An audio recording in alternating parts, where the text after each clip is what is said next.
આજનો પ્રશ્ન છે પ્રેફરન્સ શેરનો અર્થ આપી તેની લાક્ષણિકતાઓ જણાવો। આજનો પ્રશ્ન શું છે? પ્રેફરન્સ શેરનો અર્થ આપી તેની લાક્ષણિકતાઓ જણાવો। એમાં અંદર કીધું છે જે શેર પર કંપનીના નફામાંથી ડિવિડન્ડ મેળવવાનો પ્રથમ હક હોય, જે શેર પર કંપનીના નફામાંથી ડિવિડન્ડ મેળવવાનો પ્રથમ હક હોય, તેમજ જ્યારે કંપનીનું વિસર્જન થાય ત્યારે મૂડી પરત મેળવવાનો પ્રથમ હક હોય, વિસર્જન થાય ત્યારે પણ મૂડી પરત મેળવવાનો પ્રથમ હક હોય અને ડિવિડન્ડ મેળવવાનો પણ પ્રથમ હક હોય, ત્યારે તેને પ્રેફરન્સ શેર અથવા પસંદગીના શેર કહે છે। ચલો એની અંદર લાક્ષણિકતામાં આપણે સૂત્ર કીધું હતું, પસંદગીની જોડીને બજારમાં મૂડી મત છે। પસંદગીની જોડીને બજારમાં મૂડી મત છે। પસંદગી ઉપરથી પસંદગી, પછી જો ઉપરથી જોખમનું પ્રમાણ, ડી ઉપરથી ડિવિડન્ડ, બજાર ઉપરથી બજાર ભાવ, પછી મૂડી ઉપરથી મૂડી પરત અને મત ઉપરથી મતાધિકાર। ચલો હવે આની અંદર ભણીએ છીએ પસંદગી। પસંદગી જોતા પહેલા એક વખત મુદ્દા શાંતિથી જોઈ લો। મુદ્દા એક વખત શાંતિથી જોવાઈ ગયા હોય તો હવે પહેલો મુદ્દો પસંદગી।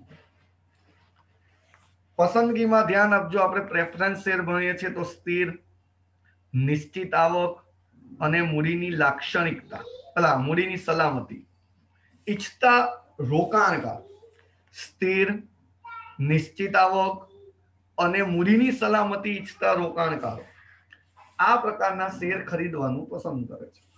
પસંદગી કોણ કરે છે? તો જે લોકો સ્થિર આવક મેળવવા માંગતા હોય, નિશ્ચિત આવક મેળવવા માંગતા હોય, મૂડીની સલામતી ઈચ્છતા હોય, એવા તમામે તમામ રોકાણકારો આ પ્રકારના શેર ખરીદવાનું પસંદ કરે છે। જોખમનું પ્રમાણ, તો આ પ્રકારના શેરમાં ઇક્વિટી શેર હોલ્ડર કરતા મૂડી પરત મેળવવાનો પ્રથમ હક હોવાથી જોખમનું પ્રમાણ ઓછું છે। જે આપણે આગળ કીધું કે પ્રેફરન્સ શેરમાં કદાચ કંપનીનું વિસર્જન થાય તો પણ પહેલી મૂડી આને જ મળે, બરાબર? ધ્યાન આપજો ખાસ કે આ પ્રકારના શેરમાં ઇક્વિટી શેર હોલ્ડરો કરતા મૂડી પરત મેળવવાનો પ્રથમ હક છે, બરાબર? એટલે કે હક હોવાથી જોખમનું પ્રમાણ કેવું છે? ઓછું છે। ડિવિડન્ડ કે પ્રેફરન્સ શેર હોલ્ડરોને નિશ્ચિત દરે ડિવિડન્ડ મેળવવાનો પ્રથમ હક છે। આમાં નિશ્ચિત દર હોય, દર પણ કેવો હોય? નિશ્ચિત। ચલો આગળ કીધું છે બજાર ભાવ, કે આ શેરની કિંમત પ્રમાણમાં સ્થિર રહે છે। સ્થિર રહે છે એટલે તમે જો પ્રેફરન્સ શેર હોલ્ડરોને સ્થિર આવક, નિશ્ચિત આવક મળે છે અને જ્યારે વ્યાજના દરના માળખામાં ફેરફાર થાય ત્યારે જ તેની બજાર કિંમતમાં ફેરફાર થાય। આ શેરની કિંમત યાદ રાખજો, પ્રમાણમાં કેવી રહે છે? સ્થિર। જ્યારે વ્યાજના દરના માળખામાં ફેરફાર થાય ત્યારે જ તેની બજાર કિંમતમાં શું થાય છે? ફેરફાર। આગળ કીધું છે મૂડી, કે જ્યારે કંપનીનું વિસર્જન થાય ત્યારે બધી જ જવાબદારીઓની ચૂકવણી કર્યા બાદ, જ્યારે કંપનીનું વિસર્જન થાય ત્યારે જ બધી જ જવાબદારી એટલે દેવું ચૂકવવાની જે પણ જવાબદારી છે એ ચૂકવણી કર્યા બાદ ઇક્વિટી શેર હોલ્ડર કરતા પહેલા મૂડી પરત મેળવવાનો અધિકાર પહેલો કોને છે? તો પહેલો અધિકાર છે પ્રેફરન્સ શેર હોલ્ડરોને। કોને છે? પ્રેફરન્સ શેર હોલ્ડરોને। ચલો આગળ કીધો છે છેલ્લો મુદ્દો મતાધિકાર, કે પ્રેફરન્સ શેર હોલ્ડરને માત્ર તેમના હિત સાથે સંકળાયેલી બાબતો માં જ મત આપવાનો અધિકાર છે। ઇક્વિટી શેર હોલ્ડરોને તમે જો મત આપવાનો અધિકાર છે, જ્યારે પ્રેફરન્સ શેર હોલ્ડરોને માત્ર તેમના હિત સાથે સંકળાયેલા જે પણ હોય, તમારે જે પણ સંકળાયેલા હિત હોય એની સાથે જ, બરાબર, હક આપવાનો એટલે કે મત આપવાનો અધિકાર હોય છે। ચલો વાંચી નાખો આટલું, પછી આગળ નવો પ્રશ્ન જોઈએ છીએ। પહેલા એક એક મુદ્દા વાંચતા જાઉં, મુદ્દા અંદર સ્ક્રીન ઉપર શેર કરતો જાઉં છું।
ચલો વચાઈ ગયું હોય તો આગળ નવો પ્રશ્ન,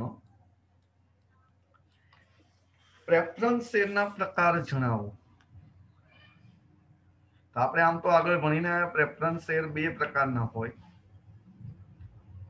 20 વર્ષ પહેલા પરત કરી શકાય તેવા પ્રેફરન્સ શેર અને 20 વર્ષ પછી પરત કરી શકાય તેવા પ્રેફરન્સ શેર. આ અલગથી 2 માર્ક્સમાં પ્રશ્ન પૂછાય છે. અલગથી 2 માર્ક્સમાં પ્રશ્ન પૂછાય. ચલો આગળ હવે આપણે આમ તો ઇક્વિટી શેર અને પ્રેફરન્સ શેર બંને ભણીને આવ્યા, તો એના ઉપરથી આપણને તફાવત આપ્યો છે. તફાવતની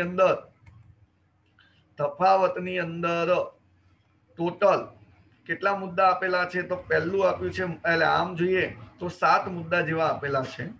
પહેલું આપણને કીધું છે ફરજિયાત, બીજું કીધું છે ડિવિડન્ડનો દર, ત્રીજું આપણને કીધું છે અધિકાર, ચોથું કીધું જોખમ, પાંચમું રોકાણકારો, છઠ્ઠું બજાર ભાવ અને સાતમું છેલ્લો મુદ્દો એ છે મૂડીમાં વૃદ્ધિ. ચલો 7 મુદ્દા વ્યવસ્થિત વાંચી નાખો. મુદ્દા પેલા વાંચવાના છે, પછી અંદરનું સમજીએ છીએ. 7 મુદ્દા વ્યવસ્થિત વાંચી નાખો, પછી અંદરનું સમજીએ છીએ.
ચલો વચાઈ ગયું હોય તો પહેલો મુદ્દો ફરજિયાત, એમાં ઇક્વિટી છે કે દરેક કંપનીએ આ પ્રકારના શેર ફરજિયાત, એટલે કે ઇક્વિટી શેર ફરજિયાત બહાર પાડવા જ પડે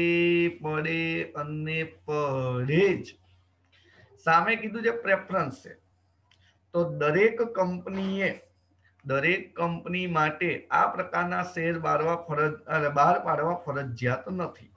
યાદ રાખજો ખાસ, દરેક કંપની આ પ્રકારના શેર બહાર પાડવા ફરજિયાત નથી. ચલો બીજો મુદ્દો કીધો છે ડિવિડન્ડનો દર. તો ઇક્વિટી શેર પર ડિવિડન્ડનો દર કેવો હોય છે? અનિશ્ચિત. કારણ કે આપણે આગળ ક્યાંક ભણીને આવ્યા, જો કંપની ફરચામાં જાય તો એનો ડિવિડન્ડ ફિક્સ હોતું નથી. ડિવિડન્ડ મળે તો મળે, ના મળે. જ્યારે પ્રેફરન્સ શેર એટલે પસંદગીના શેર, અને પસંદગીના શેર હોવાથી આમાં ડિવિડન્ડનો દર કેવો હોય છે? નિશ્ચિત, કે તમને ડિવિડન્ડ મળશે અને મળશે જ. ચલો આ બંને મુદ્દા વાંચી નાખો, પછી આગળના હજી 5 મુદ્દા જોઈએ છીએ. વાંચી નાખો ફટાફટ.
ચલો વચાઈ ગયું હોય તો આગળ ત્રીજો ટોપિક અધિકાર કે કંપનીની સભામાં હાજર રહેવાનો, મત આપવાનો તથા સંચાલકોને ચૂંટવાનો અધિકાર ઇક્વિટી શેર હોલ્ડરોને છે. કે કંપનીની જે પણ સભા હોય તો સભામાં હાજર રહી શકે, મત આપી શકે તથા સંચાલકોને ચૂંટી શકે. આ અધિકાર ઇક્વિટી શેર તમે ખરીદ્યા હોય તો તમારે છે. જ્યારે પ્રેફરન્સ શેરમાં ફક્ત તેમના હિત સાથે સંકળાયેલી બાબતોમાં મત આપવાનો અધિકાર છે, જે આપણે હમણાં જ કીધું. એમના હિત સાથે જે સંકળાયેલા છે એની સાથે જ મત આપવાનો અધિકાર, બાકીના લોકો સાથે નહીં. ચલો જોખમ. તો ઇક્વિટી શેરમાં જોખમનું પ્રમાણ વધુ છે. કેમ? કંપની ફરચામાં જાય તો છેલ્લે મત લેવાનો અધિકાર છે. સામે પ્રેફરન્સ શેરમાં જોખમનું પ્રમાણ ઓછું, કારણ કે પહેલો હક એને મળે છે. રોકાણકારો. ચલો રોકાણકારોની વાત કરીએ તો જોખમ લેવા અને શેરમાં સટ્ટો કરવા, જોખમ લેવા અને શેરમાં સટ્ટો કરવા ઈચ્છતા રોકાણકારો આ શેર વધુ પસંદ કરે, કારણ કે આમાં એક જાતનું જોખમ છે. જો તમને નફો થાય તો અઢળક થઈ જાય, ગુમાવો તો હચોડા ગુમાવીએ છીએ. એટલે જોખમ લેવા અને શેરમાં સટ્ટો રમવા ઈચ્છતા આ શેર વધુ પસંદ કરે છે એવા રોકાણકારો. સામે ઓલામાં કીધું છે નિશ્ચિત આવક અને મૂડીની સલામતી ઈચ્છતા, નિશ્ચિત આવક અને મૂડીની સલામતી ઈચ્છતા રોકાણકારો આ શેર વધુ પસંદ કરે છે. જેને જેને નિશ્ચિત આવક લેવી છે અને મૂડીની સલામતી ઈચ્છતા હોય એવા રોકાણકારો આમાં ઇન્વેસ્ટ કરે. ચલો વાંચી નાખો આ 3 મુદ્દા. હજી 2 મુદ્દા વધ્યા છે. 2 આગળ જોઈ ગયા, 3 અત્યારે જોયા, 5 અને હજી 2 બાકી છે. વાંચી નાખો પછી આગળ એ 2 મુદ્દા સમજીએ છીએ.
ચલો આગળ છેલ્લા 2 મુદ્દા. બજાર ભાવ. તો આ શેરના બજાર ભાવ વધઘટ થાય છે. ઇક્વિટી શેરના બજાર ભાવ વધઘટ થાય જ્યારે પ્રેફરન્સ શેરના ભાવ સ્થિર હોય છે. કેમ? કારણ કે બજાર કિંમતમાં વધઘટ થતી નથી, કારણ કે એમાં તો વ્યાજના દર ફરે તો જ વધઘટ થાય, નકર વધઘટ થતી જ નથી. સામે આપણને કીધું છે મૂડીમાં વૃદ્ધિ, કે આ પ્રકારના શેરમાં હકના શેર, બોનસ શેર ને કારણે મૂડીમાં વૃદ્ધિ એટલે કે મૂડીમાં વધારો થાય. સામે પ્રેફરન્સ શેરમાં મૂડીમાં વધારો થતો નથી. કેમ? કારણ કે એને હકના અને બોનસ શેર મળવાનો અધિકાર ઓછો છે. એટલે મૂડીમાં વધારો ઘટાડો થતો નથી. ચલો હવે 7 મુદ્દા વ્યવસ્થિત વાંચી નાખો, બરાબર. પછી આગળ નવા પ્રશ્ન તરફ વધીએ છીએ, બરાબર.